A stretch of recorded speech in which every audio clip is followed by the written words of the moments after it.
we have a mid-range phone that's rather unique, the HMD Skyline.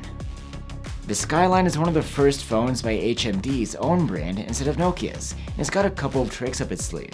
I'm Will for GSM Arena, and let's see what it's all about in our full review. HMD isn't exactly in the spotlight these days, but is producing phones, like the HMD Skyline. The Skyline is a mid-ranger with a high refresh rate OLED screen, a solid chipset, and triple cameras on the back, plus you get expandable storage and wireless charging. But the most unique feature here is that HMD has designed the phone to be easily repaired.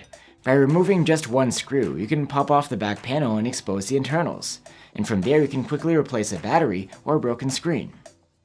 You can get spare parts directly from HMD, or you can also find them at iFixit, along with the needed iFixit standard repair kit. The removable back panel is made of glass with a frosted finish. It's smooth to the touch, doesn't collect smudges easily, and in this colorway it's quite vibrant too. Overall, design-wise, the HMD Skyline brings an old-school vibe, with its sharp corners, flat top and bottom, and rounded sides. One interesting accent on the front is that the screen has rounded corners, which contrast with the sharp angles of the phone's body. And despite the detachable back, the phone has some protection against water and dust, rated at IP54. The display of the phone is a 6.55-inch OLED, with a 1080p resolution and a high 144Hz refresh rate.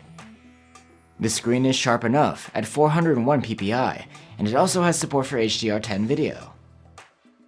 And for brightness, we measured a maximum of around 480 nits with the manual slider, and this could boost up to over 1000 nits in auto mode, which is decent for outdoor use in the sun, though it falls behind the competition a little bit. The 144Hz refresh rate makes your swiping and scrolling that much smoother than your typical 120Hz panel. However, it's a static mode you choose in settings. If you want to have an adaptive refresh rate, which can dial down to 60Hz to save energy, you'll max out at 120Hz. For audio, the HMD Skyline has a pair of stereo speakers, with very good loudness. And if you use the volume boost, you can reach very high volumes, at the expense of sound quality.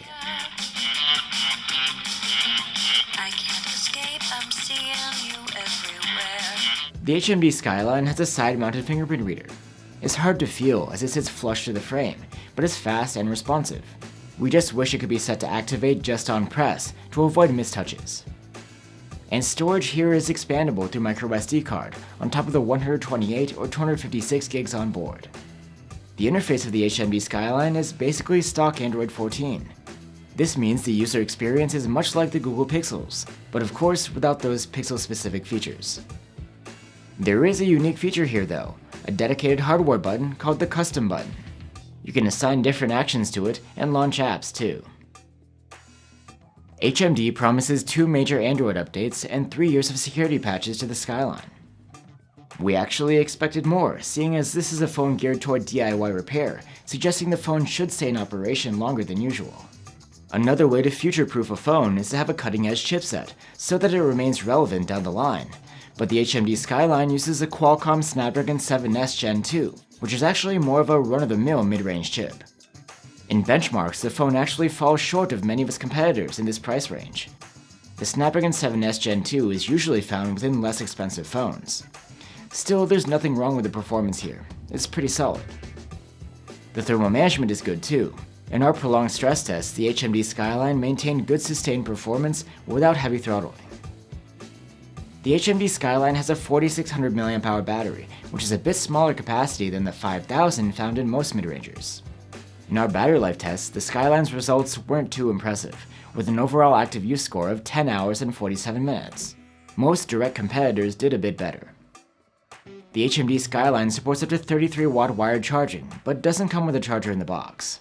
With a proper adapter, we were able to charge it from 0 to 57% in half an hour, and a full charge took 76 minutes. Which is somewhat slow. At least there's support for wireless charging and reverse wireless charging, which is rare to find in a mid-ranger. And now the cameras. The HMD Skyline features a 108-megapixel main cam, a 50-megapixel 2x telephoto cam, and a 13-megapixel ultrawide camera. The main camera produces nice and clean photos during the day, with good detail and sharpness, and wide dynamic range. Colors are somewhat bland, especially compared to the other two cameras. In low light, the results are not very good if you don't toggle on the dedicated night mode. The photos are soft and low in detail, with limited dynamic range and contrast. The night mode takes care of most of the issues by balancing out highlights and shadows, adding contrast, clearing up noise, and adding sharpness. However, the results end up looking over-sharpened. The quality of the main cam's 4K video recording is good, with nice detail, sharpness and dynamic range, and great contrast. The colors remain bland though, as they were in the photos. Also, there is no support for electronic stabilization in 4K resolution. If you want stabilization, you'd have to switch to 1080p, and the results are decently smooth. And here's a look at 4K video recorded at night. You get clipped highlights and washed out colors, and the footage is quite noisy too. Moving on to the 2x telephoto cam. This camera lacks OIS, but we were impressed by the level of detail, sharpness, and clarity. The dynamic range is wide, and the colors are lively too. However, at night, the 2x zoom camera struggles to deliver decent results, with or without night mode. Images are soft, noisy, and lack fine detail. 4K videos from the telephoto cam have nearly identical processing and quality as those from the main cam.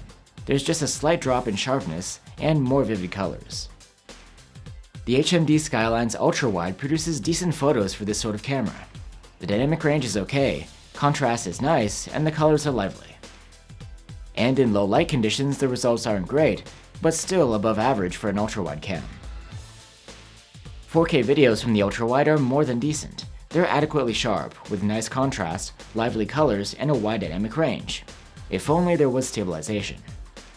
And finally, we have selfies from the 50-megapixel front-facing cam, which even has autofocus. They have good-looking colors and plenty of detail, and wide dynamic range. They're not the sharpest selfies we've seen, but skin tones come out pretty nice. So there you have it, the HMD Skyline. It's almost unheard of for manufacturers to encourage you to repair a phone at home. And on top of that, you have a unique look, expandable storage, wireless charging, and versatile cameras. However, the Skyline also falls behind in several ways. There are rivals with a better chipset, faster charging, longer battery life, and better camera performance in low light. The lack of video stabilization in 4K is also a bummer. So the HMD Skyline could be worth checking out if you're after the novelty, but not necessarily if you want the most bang for your buck. Thanks for watching, guys. Here are a couple of alternatives on our channel, the Google Pixel 8a and the Motorola Edge 50 Pro. Let us know what you think, and I'll see you on the next one.